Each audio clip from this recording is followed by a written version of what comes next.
বন্ধুরা, এই হাঁসটি জঙ্গলে পিকনিক করতে এসে ঘুমিয়ে পড়ে। এদিকে কাঠবিড়ালি এসে হাঁসকে ঘুমাতে দেখে বাইরে গিয়ে হাঁসের গাড়ির বাঁশের উপর লাফাতে শুরু করে।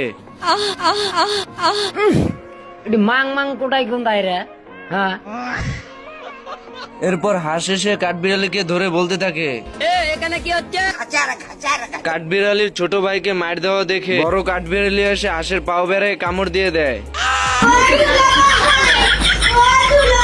এরপর হাঁস কাঠবিড়ালিকে খুঁজে না পেয়ে চলে যায় সুইমিং পুলে গোসল করার জন্য। এরপর হাঁস কাঠের উপর উঠে যখনই লাফ দিতে যাবে এর ভিতরে কাঠবিড়ালি এসে কাঠের টুকরোকে সরিয়ে ফেলে।